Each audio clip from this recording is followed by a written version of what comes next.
बंधू आणि भगिनींनो, मी सर्वसामान्य कुटुंबातला खऱ्या अर्थाने एक मुलगा आहे. कारण मी हे स्वतःहून सांगण्यापेक्षा आप्पा असतील, बबनराव असतील, शबीर मामा या ठिकाणी उपस्थित आहेत, ह्या सगळ्या मंडळींनी मी 5-6 वर्षाचा असताना पासून त्यांचे माझे संबंध राहिले. अनेक मंडळींचे असतील, परंतु मला आठवणाऱ्यांपैकी सगळ्या मंडळींचे संबंध लहानपणापासूनचे राहिलेले आहेत. घरची परिस्थिती बेताची, परंतु समाजकारणात आणि राजकारणात अग्रेसर असणारं हे आमचं कुटुंब लहानपणापासून ते जे काही करत आले ते मी पाहत आलो. लोकांच्या समस्या सोडवणं, लोकांचे तंटे मिटवणं, लोकांना योग्य प्रकारचं न्याय देणं आणि त्या माध्यमातून माझ्यात सुद्धा ते आपसोकच गुण त्या निमित्तानं आले. आजोबा गावचे सरपंच राहिले, वडील देखील उपसरपंच म्हणून काम केलं. परंतु हे सगळं होत असताना मला या ठिकाणी प्रकर्षानं आपण सांगावं लागेल की 2 वेळेसला ग्रामपंचायतचा पराभव देखील झाला कुटुंबाचा. आणि मी विचार केला हा पराभव का झाला, आणि त्यातनी आता आमचे सुनील नाना या ठिकाणी उपस्थित आहेत, ते देखील आमच्या कुटुंबाचाच एक भाग आहेत. आता पराभव का झाला ती कारण या ठिकाणी सांगू शकत नाही, परंतु कुठेतरी जनतेला गृहीत धरणं हे मागात पडतं. जनतेशी असलेला संपर्क जर का आपला तुटला आणि जनतेला जर विचारात आपण नाही घेतलं, त्यांच्या समस्या नाही सोडवल्या, तर दादा आपल्याला पराभव बघायला मिळू शकतो. आणि हा पराभव नाही म्हणून काय करायचं असतं, त्या 2 निवडणुकींचा पराभवाचा बदला नाही म्हणणार, परंतु विजय कसा मिळेल ते आमच्या सुनील नानांची आई देखील सदस्य आहेत आणि मी देखील थोडासा पुढाकार घेतला. गावची छोटी मोठी मी कामं करू लागलो. या ठिकाणी हा जो बोर्ड लागला ITC मिशन सुनारकल, या संस्थेच्या माध्यमातून आपण मी भरपूर कामं आमच्या भागामध्ये केली. खोलीकरणाचे असेल, शेतकऱ्यांना फळझाडांचं वाटप असेल, शेतकऱ्यांना शेततलाव असतील, आणि संस्थेच्या माध्यमातून खूप लोकांचा संपर्क त्या निमित्ताने केला. शासकीय निधी लोकांना मिळवून द्यायला सुरुवात केली आणि एक सर्वसामान्य कार्यकर्त्याला त्याच लोकांनी विश्वास देऊन आपण आमच्या दोघांनाही ग्रामपंचायतची संधी दिली. म्हणजे माझी आई त्या ठिकाणी सदस्यपदी निवडून आली. आणि एक ठरवलं की जनतेशी प्रेम असेल तर विरोधक सुद्धा आपा जवळ होतात. विरोधकांना काय हे आपण म्हणतो, विरोधक मुळात कोणी नसतंच. तर अशा प्रकारचं काम करत गेलो. 2017 साली हरिभाऊ शेठ गुंजाळ यांच्या कुटुंबातील असणारे मयूर गुंजाळ यांच्याशी सगळ्यात पहिल्यांदा मैत्रीचा योग आला आणि त्या माध्यमातून आनंदराव असतील किंवा सिद्धेश बोरसेडे असतील यांच्यासोबत देखील मैत्री आपण जुळली. कारण मी तेव्हा नुकताच मुंबईवरून या ठिकाणी मी आलो होतो. परंतु मयूर बरोबर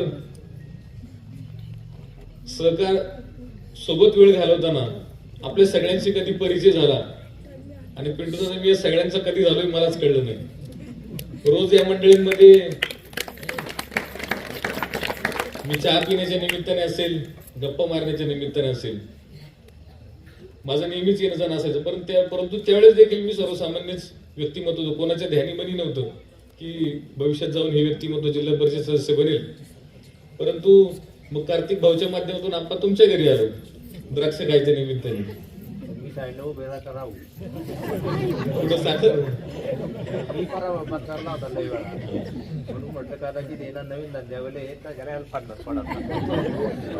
म्हणून आपण मी ग्रामपंचायतचं उदाहरण दिलं आधी. तर सगळ्यांनी प्रेमाचे संबंध ठेवले, सगळ्यांशी आदराने वागलो आणि ते सांगतील ते काम मी हळूहळू समाजकारता आल्यामुळे करत गेलो. या सगळ्यांनी भरभरून मनापासूनची साथ दिली. आणि आता जसं आपण म्हटले, मी आनेपटरावरती दुष्काळ पडला आणि एक सामाजिक बांधिलकी म्हणून वाढदिवसाचा खर्च आपण टाळून तिथल्या आपल्या जीवाभावाच्या लोकांना पाण्याची व्यवस्था करू शकतो असं मनामध्ये आलं आणि मी तो टँकरची व्यवस्था चालू केली होती. या सगळ्या मंडळींनी माझी पाठ थोपटली. परंतु आप्पाच एक असे व्यक्तिमत्व होते की आप्पा म्हटले तुम्ही काही निवडणुकीच्या भानगडीत पडू नका, कारण लोक तुम्हाला पाडतील. मी म्हटलं ठीक आहे. योगदान चांगलं आहे तुमचं.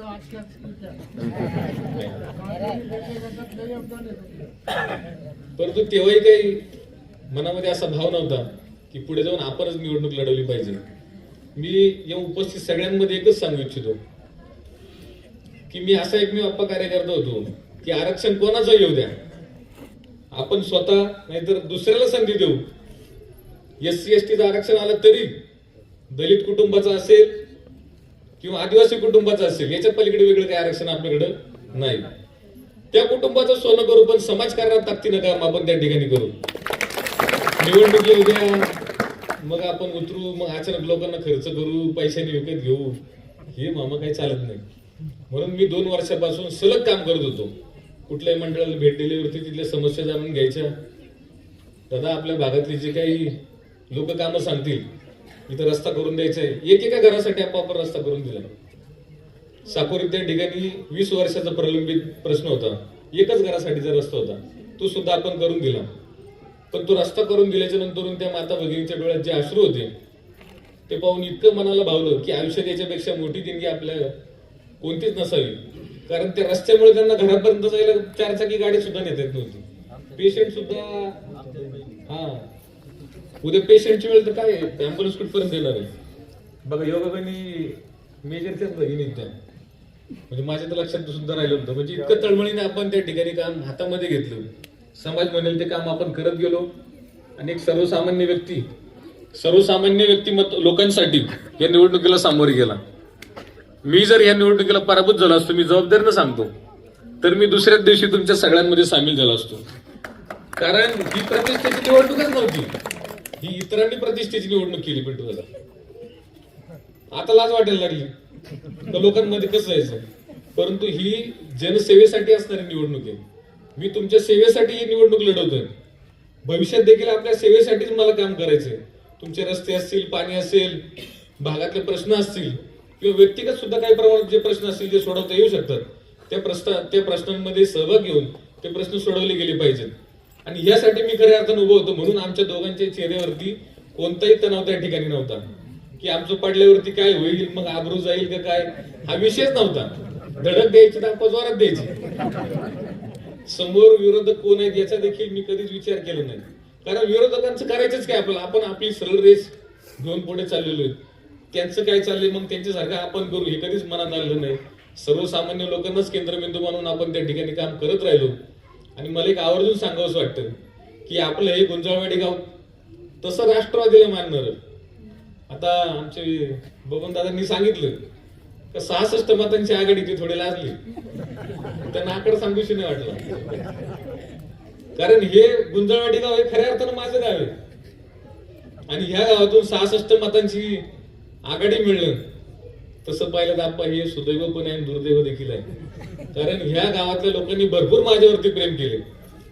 परंतु कोणी काम केलं आणि नाही काम केलं हे जर मी आता बोलत बसतो तर इतरांमध्ये माझ्यामध्ये काहीच फरक नाही. त्याच्यामुळे सर्वजण आपलेच आहेत. ही 66 मतांची तूट आपण भविष्यात कशी भरून काढता येईल.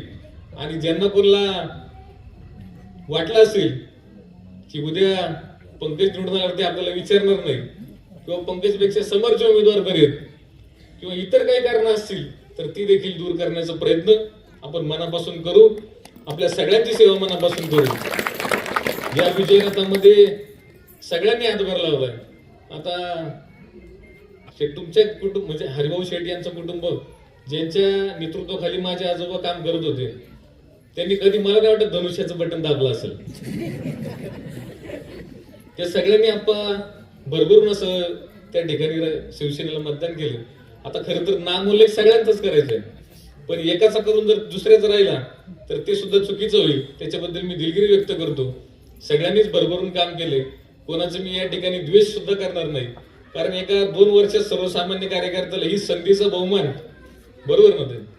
इतक्या कमी कालावधीमध्ये आपण कोणी जिल्हा परिषद झालं. आता सदस्य मी नाही झालो, सदस्य त्या झाले. परंतु अभिमानानं सांगतो की वय वर्ष 26 संपूर्ण पुणे जिल्ह्यामध्ये तरुण सदस्य बनवण्याचा मान तुमच्या सगळ्यांमुळे स्मिताताईंना या ठिकाणी मिळवला. ही संधी पुण्याच्या नशिबी नाही. खरोखर वाडवडिलांचे पुण्य असतील, आपल्या सगळ्यांचं प्रेम आहे म्हणून ही संधी या ठिकाणी मिळालेली आहे. सरपंच त्यांनी कामांच्या बाबतीत बराचसा आग्रह या ठिकाणी केलेला आहे. मी आपल्या सगळ्यांना कळकळीनं म्हणजे एकदम मनापासून मनाच्या अंतकरणापासून सांगतो आपण तुमच्याही मनात इथं शेड बांधायचे, बाकीच्या गोष्टी करायचे, ही कामं तर राहायचे. परंतु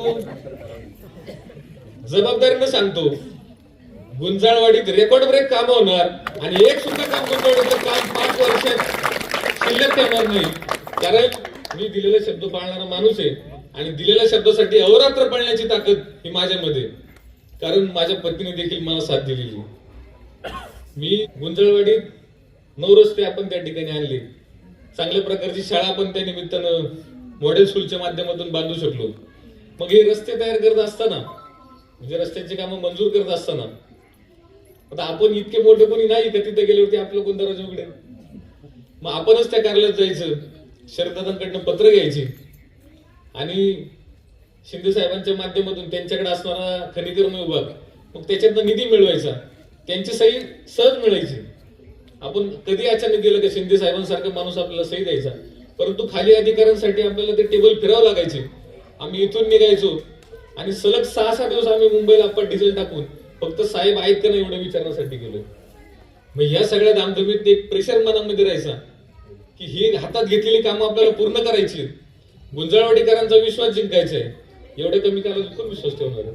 चमत्कार दाखवल्याशिवाय कोणी नमस्कार पण करत नाही. मग ही रस्त्यांची कामं आपल्याला शासनाच्या माध्यमातून पूर्ण करायची. असं करता करता आपण कधी 2-2.5 वर्ष गेले कळालेच नाही. याचं तात्पर्य याच्यामध्ये इतके गमतीचा भाग थोडासा बाजूला ठेवू, परंतु जनतेसाठी आपण काही करू शकतो, जनतेसाठी पूर्ण वेळ देण्याची ताकद आपल्यामध्ये आहे, हे मला याच्यामधून आपल्याला सर्वांना दाखवून द्यायचे. अधिकची कामं आपण आणण्याचा प्रयत्न करू. मी म्हणून म्हटलं की 5 वर्षात गुंजळवाडीतलं एकही काम आपल्याला मागे ठेवायचं नाही. एक अशक्य असं काम आपण मुस्लिम बांधवांसाठी करून दाखवलं. त्यासाठी सुद्धा आपण काही थोडी धावपळ झाली नाही. मी असं म्हणणारा माणूस होतो की जाकीर भाऊ इथं बसलेले, त्यांना म्हटलं म्हणजे मंजुरी होऊन वर्ष झालं होतं, काम काही सुरुवात होईना, फॉरेस्टची जागाही ताब्यात मिळेना. ते एक दिवस 5-6 जण माझ्याकडे आले आणि मला म्हणाले ते कामाचं अजून काय होईना तुमच्याकडनं, निधी तर मिळालाय, उद्घाटन म्हणजे भूमिपूजन पण झालंय.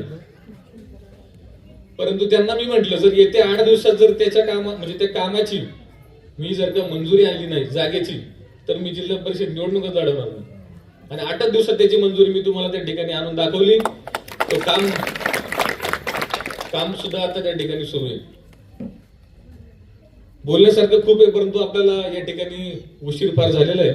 परंतु ज्या सर्व व्यक्तींनी पक्ष, व्यक्तिभेद, बाकीचे सगळे भेद सोडून आपण आता नाव घेण्यासाठी खूप सारे मंडळीत, खूप जणांचं नाव वारंवार माझ्या तोंडात येते, परंतु नाव काही तांत्रिक कारणास्तव घेऊ इच्छित नाही.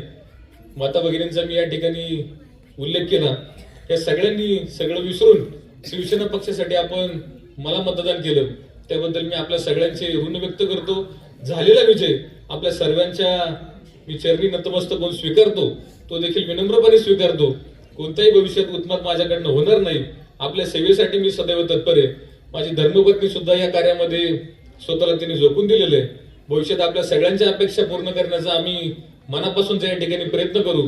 आपल्या भागातील गावठाण असेल, आपला माळवाडी असेल, आपलं धनगरबाब मित्रमंडळ असेल, त्याच्या खाली खराडी मळा आहे, इकडे इनाम मळा असेल, राहुल शेट्टी मळ्याचं काय ना इनाम वस्ती, सगळ्या आपल्या भागातील वस्तींचे, आपल्या ग्रामस्थांचे मनापासूनचे आभार व्यक्त करतो.